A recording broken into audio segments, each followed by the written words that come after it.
Hello and welcome to Into the Woods with Holly Worton. This podcast has evolved over the 5+ years since it first launched. From now on, I'm going to be talking about deepening your connection with yourself, taking inspired action, and really trusting yourself and your intuition. And also mindset, of course, but mindset of all kinds, not just business mindset. I think. Things are changing for me, as you may have noticed if you've been following me online or listening to this podcast, so anything goes here. I hope you stay along for the ride. Thank you so much for joining us today, and now let's get into this week's episode. Hello and welcome to the Into the Woods podcast, episode 315. This is your host, Holly Worton, and I'm back with another solo episode. Today I'm going to talk about self-knowledge. Knowing yourself, getting to know who you are at a very deep level, the true you, the real you, the authentic you, whatever you want to call it. I've been thinking about this a lot lately because I think this is going to be part of the topic for my next book. Sometimes I feel like all of my mindset work and my personal development work over the last decade and my journaling can all be boiled down to one thing, one topic, one essence, one focus, and that is getting to know myself. Now you'd think this would be easy, wouldn't you? It's you. How do you not know you? But it's hard sometimes. It has taken me the better part of the last decade to let go of all the crap that other people have told me about myself over the years, and to put aside the masks and the layers and all the stuff that's not actually me to try to get to the core of what is me. It's been a long journey, and while I definitely feel like I've made massive advances and I'm getting there, it's still a work of progress, and I'm still fine-tuning the details. And I think that, perhaps this is a lifelong journey. That maybe we're always kind of fine-tuning our awareness of who we are deep down. Or maybe that's just me. So today I want to talk a little bit about how I've gotten to where I am and what you can do to get to know yourself better. And most importantly, I'm going to share, as always, some practical steps that you can take today, tomorrow, in the future, to take action, real life action towards knowing yourself better. I think this is super, super important. I think the more that we know ourselves, the easier life is, the happier we'll be. There are so many benefits of self-knowledge. There's so many reasons why it's so important for you to know yourself. I honestly think that we would all be happier if we just knew ourselves at a deep level. And why is that? It's because when you know yourself, you have a much stronger inner compass. Decision-making is easier. You have less inner conflict. You have more inner peace because you know who you are. You know what you want in life. And whether or not you take the action to achieve those things is up to you.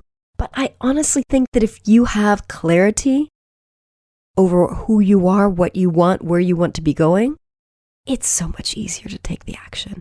I think one of the things that a lot of people struggle with, and this is something that I've seen in the past in terms of sending out or talking with potential clients, a lot of people don't know what they want. It's like they know what they don't want, but they haven't flipped that on its head to see what they do want, which is why it was always so important to me to send out a questionnaire or an intake form to clients to help them get started thinking about what they do want.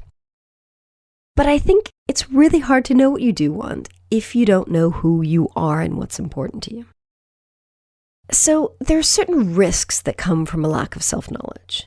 And I think the risks have to do with just making poor decisions for ourselves, not knowing what we want, not knowing what we don't want, making bad decisions, letting ourselves be swayed by other people, putting more faith in what other people say rather than trusting our own judgment, trusting our own intuition, trusting our own gut. And that can really throw us off track. it can get us into situations, relationships that aren't right for us, relationships that aren't good for us. And that's not just personal relationships, but also professional relationships. If we don't know who we are and what we want in life, we might take a job that's really not a good fit for us. And that can be hard to get out of. Most people don't want to be job hopping all the time because that's a lot of work and it's really difficult and it looks bad on your resume or CV.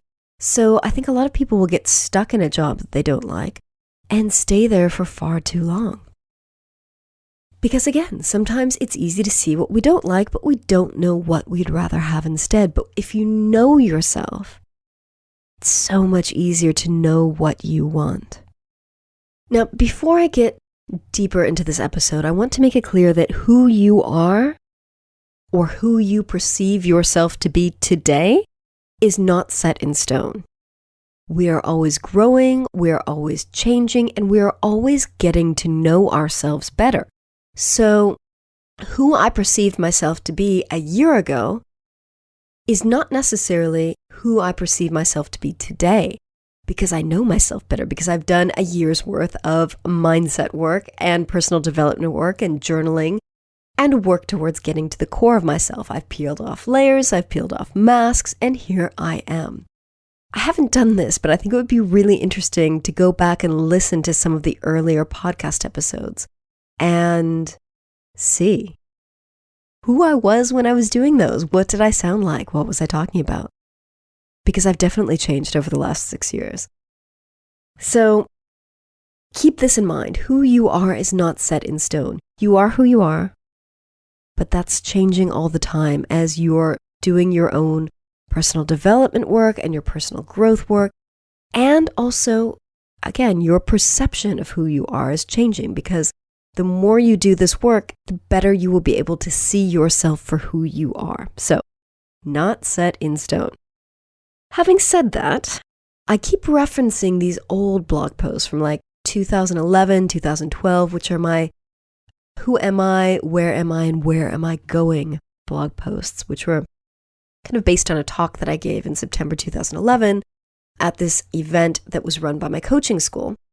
And I think it's really important to distinguish between the first two questions, who am I and where am I? And this is something that it took me some time to distinguish myself. I wrote some of these blog posts and I ended up changing them from one category to the other because I realized that some things really are temporary and other things can help us get to the core of who we are. So what are these questions? So what we're going to cover today is who am I, of course, and I'm going to do future episodes on the other two questions because I think this is going to be the topic of my next book. My very first book idea was going to be around these three questions. Who am I, and where am I going? I actually wrote a big chunk of the book and then put it aside as I've started focusing on other things. Now I'm getting the feeling that this is what I need to be focusing on, so I'm going to be bringing that out and looking through what I've written. And I think podcasting on this topic will also help me to get some fresh material and get some fresh perspectives on what I think about this. So, if as you're listening to these podcast episodes, you have questions, please send them to me. If you have thoughts, opinions, please send them to me. If this is useful to you, please let me know because I think this is really interesting and I think this is really useful and I think this has been the kind of the core of my life's work with myself in terms of personal development and mindset stuff. But I don't know if it's as interesting to other people.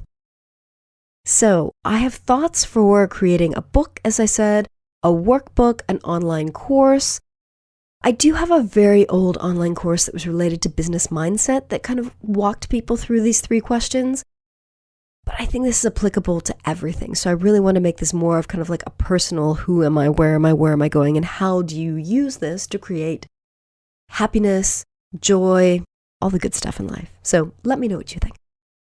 So who am I? This is such a big question. And the concept of knowing yourself or knowing thyself goes back to the ancient Greeks. And it's been ascribed to Socrates, to Pythagoras, to a number of other ancient Greeks. There's a phrase in Greek, which I'm not going to attempt to pronounce. You can find it online if you Google know thyself. And there's also a phrase in Latin. So this is a concept that was recognized as being super important very long time ago. And I'm sure it goes back to even before the ancient Greeks and Romans, because I feel like this is like the core of our existence. It's one of our purposes in life, is knowing who we are at this deep level. So how do you figure that out? How do you know yourself? I think there are a lot of things that we can look at that can help us to get to know ourselves. So we can look at what are our core values. What things are really important to us? What are our interests? What do we enjoy doing in life? What is our personality or temperament like? And this is something that I haven't talked about in the past necessarily, but biorhythms, like when do we work the best? When do we wake up the best? When's the best time for us to go to bed, eat, all that other stuff. Like everyone's different. So for me, I know my brain doesn't function very well in the morning, which is why I don't usually start working until around 11 a.m. And then I kind of go into the late afternoon, sometimes evening. Late afternoon, evening is really one of the best times for me to focus. That tends to be when it's so easy for me to work on a project, because I can slip into hyper-focus and hours just go by and I'm really focused on what I'm doing. So knowing your biorhythms is a really important part of knowing yourself, because it can make it easier to plan your life and plan your schedule and to create a life that you want and that makes you happy if you're working within the hours in which you want to be doing certain things. Goals. Obviously our goals are going to change throughout our lifetimes, but looking at our goals can help us get an idea for who we are, and what's important to us, what things in our lives, what activities in our lives are most important to us. Lifestyle, knowing what kind of lifestyle you want to live and what kinds of things, what kinds of aspects of that lifestyle are important to you, can give you an idea, again, for what's important to you, which will then help you understand who you are. Knowing your strengths is really important. Knowing what you're good at can be really hard to find, really hard to figure out sometimes, but really, really important. And sometimes it helps to have other people weigh in on what your strengths are. Conversely, your challenges. I think it's really important to understand what things are challenging for us, or what our weaknesses are. I don't really like that word because, I don't know. It's about finding areas where we need support, whether we're in a job or whether we're self-employed. And that's super important, because if you try to force yourself to do everything, even the stuff that you're not good at, it's like pushing a boulder up a hill. It's really, really difficult. And I think that we can live our lives more happily and more efficiently and more effectively if we can identify these challenges and find people to support us. Mission and vision. So you know how companies will create a mission statement and a vision. Do you have one of those for your life? And if not, could you create one? I think that can really help us identify, again, what's important to us, which can help us to understand who we are. Also creating a bucket list. So what are the things that you want to do in your life? Years ago when I used to use the Leonie Dawson, the name changed over the years, but it was like the Amazing Biz and Life Planner. And then she split it up into Business Planner and Life Planner. But she would always have a list of 100 things you wanted to do each year. And I wish I had those. I threw them all away. Every time a new year would come, I would throw away the old one. And I really wish I still had those, because a lot of the things I didn't achieve or I didn't manage to do in those years. But I'm noticing now that I'm starting to do some of the things that I'd written down a few years back.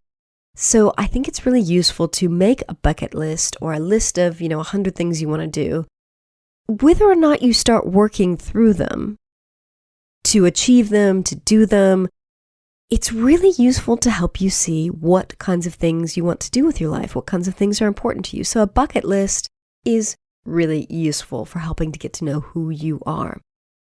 It's another useful question to ask is who do you admire, whether it's people in your personal life or people you know online or celebrities or whatever. Who do you admire and why? What is it about them that makes you admire them? Look at what drives you. Like what motivates you in life? Is it money? Is it making a difference? Is it providing for your family? Is it winning? Maybe you strive to be the best in whatever it is that you do. You want to be number one. Or maybe it's just bettering yourself independently of what other people are doing or independently of how you compare to other people. What motivates you to do whatever it is, your business, your stuff in your life, the goals you have, what drives you to achieve those goals? Next, look at why. Like, why do you do what you do? And that could be the bigger things, like why did you want to have a family if you have children? Why do you have the business that you have? Why do you have the career or the job that you have? Down to smaller things. Why is it that you go to the gym every day? Or why is it that you do a particular sport that you do? Why do you do these things? That can help you get to know yourself. It's also important to look at I've already said what's important to you, and I've kind of helped you find some ways to figure that out, but also what's important to you in the terms of priorities. How do you determine your priorities? So I've done podcast episodes on this, and I will link to those in the show notes. But basically it's, we all have limited number of time in a day and in a week.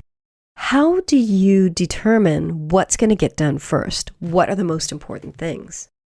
So these are all ways that we can get to know ourselves. And I've kind of skipped ahead in my outline for this episode. And what I've skipped over is why it can be so hard for us to know ourselves. And I think that's because if we start out with kind of a wavering confidence, self-esteem, it can be easy for us to place value in what other people think of us over what we think of ourselves. And we hear so much over the years about who we are. When we're children, we hear our parents either telling us who they think we are or talking about us to other people. We hear our teachers giving their opinions of us, whether it's on feedback to our parents or during class. Oh, so-and-so is a good reader. So-and-so is really bad at paying attention. So-and-so is a troublemaker. So, we pick these things up, and then once we grow up and we have jobs, we get feedback from our bosses, from our colleagues, and we're constantly getting feedback from people about who we are and what we're like. And sometimes that stuff is accurate and can be useful, but a lot of time it's not. A lot of stuff is filtered through other people's perspectives, and it may or may not be valid because it may or may not be subjective.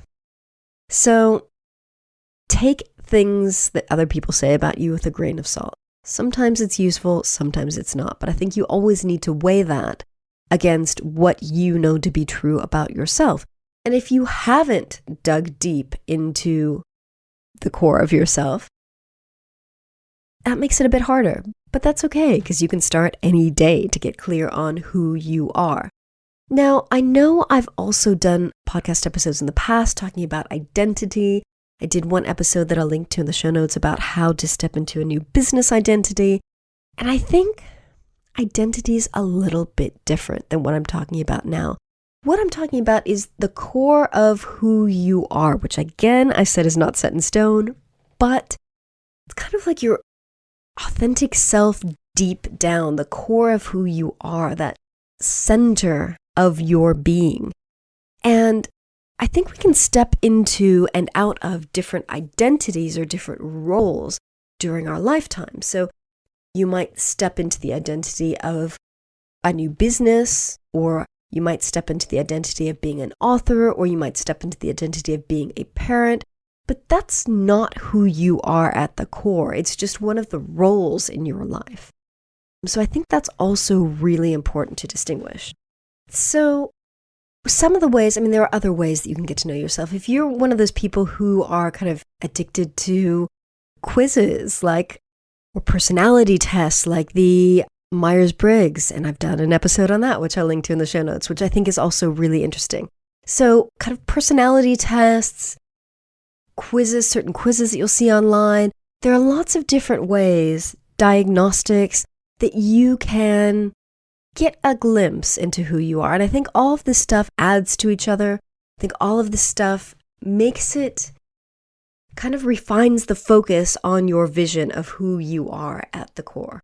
So if you like that kind of thing, the more you can do of that, obviously don't make it a full-time job, but when you come across these things or you hear about a new one, I think that can be really, really useful. Archetypes, if you really identify with a specific archetype, that can help as well. But I think one of the best ways is just paying attention. And this requires a certain amount of self-love, which was, of course, the topic of last week's episode, which is why I think this week's episode really flows on well from that. Self-love is really important in this because you really need to be willing to take a look at who you are and accept that and love it. Because if you don't accept who you are, you're going to be living someone else's life. So if you haven't listened to last week's episode, I'm going to link to that in the show notes. Please go ahead and listen to it. I think self-love is a super, super important part of this process. However, these two episodes really go hand in hand because it's like if you don't know yourself, how can you love yourself? And you have to be willing to love yourself as you grow to know yourself. So I don't know, they're both very much interrelated, at least how I see them. And I've probably got a lot more episodes that have to do with knowing yourself. I was just going through the list before I started making the notes for this episode, and I realized that this is such an important topic for me that it is something that I have talked about quite a bit over the years. So what are some practical actions that you can take today? You can go through my old blog posts, the Who Am I blog posts on my website. All that stuff needs to be refined, it needs to be updated, but it's very useful just as it is today. So take a look at those, go through those, work through those. They will give you questions, stuff to journal on. And that leads me to the next thing you can do. Journaling, I think, is super, super good way of getting to know yourself, of really tuning into where you are today, what's going on for you, but also getting to know yourself through your journaling. Again, I really regret having thrown away some of my older journals, but here we are. I've got several dating back to the last few years, and I find it really useful to go through them, and oftentimes I'm really surprised at the level of awareness that I had. Some things that I kind of caught glimpses of about myself, but it took a while to sink in. So it's very useful to do journaling, and it can be really, really useful for getting to know yourself. So if you find journal prompts, you can find books full of journal prompts. I often share them as related to these episodes. That can be a really, really useful way of getting to know yourself. So ask yourself questions related to some of the things that I was talking about in this episode. So what do you like? What do you dislike? What's important to you? What are your values? I've got a blog post on this with like a list of values that you can use to circle and figure out. What are you good at? What are you not so good at? What's really difficult for you? Who do you admire and why? I already asked this, but I need to add it in here so you've got it with the questions. What drives you? Is it money? Is it making a difference? Is it providing for your family? Is it being the best? Is it bettering yourself? Something else. Why do you do what you do? And sometimes these questions, you might find very similar questions, but the wording, if it's different, it might trigger kind of a different answer in you. So I think sometimes asking the same question with different words can elicit a different response. Biorhythms. So like I said earlier, like when is a good time for you to wake up? Like if you could wake up any time of the day, What would be good for you? What works best for you? What's a good time for you to go to bed? What's the best time for you to focus during the day? When do you tend to get stuff done? And when do you find yourself being really distracted throughout the day? And the same goes for meals. When's a good time for you to eat meals? Lifestyle. What kind of lifestyle do you want and why? Your mission and vision statement for yourself. If you don't know how to create those, I think I've got a blog post on that. I will link to that in the show notes. If I do, I think it's part of the Who Am I series, but you can Google online how to figure that out for yourself and write your own mission and vision statement. Like, what's important to you? Why are you here? And this is more than like life purpose. It's like, what do you want to achieve in your life? So these are all things that you can ask yourself to help you get clear on who you are. And again, I think this is some of the most important work that you will do in your life. Because the sooner you can get started on this path, and the sooner that you can get started coming to clarity with who you are, and then doing the work that I talked about last week, which is accepting who you are, loving who you are, the easier it will be for you to take the action you need to take to create the life that you want to have, which will bring you happiness, which will bring you joy, which will bring you all of the good things that you want in life. And it will help you live a more fulfilling life. So, really, I think this might be one of the most important things that you do, if not the most important thing. Knowing yourself is so, so deeply important. And this is such a multifaceted thing. So it's not like when you're creating an elevator pitch for your business. I am the business mindset coach who helps women entrepreneurs create a satisfying business. I don't even remember what mine used to be, but you know what I mean.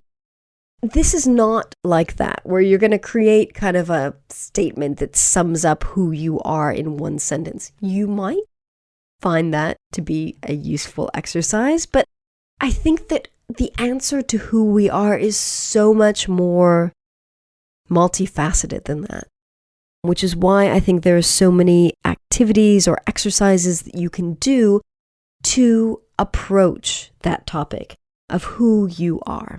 So don't expect yourself to be able to sum it up in a sentence. I don't really think it works that way. Now, that perspective might change as I work on this next book, but honestly, I think it's a lot more complex than that. So I encourage you to take action today to do one thing that will help you get started on your journey of getting to know yourself at the very deep level. And I invite you to send me an email, holly@hollyworton.com. Let me know what your one action is going to be. I would love to hear from you. What has resonated with you from this episode? What has made you decide to take action, and what is that action going to be? I look forward to hearing from you.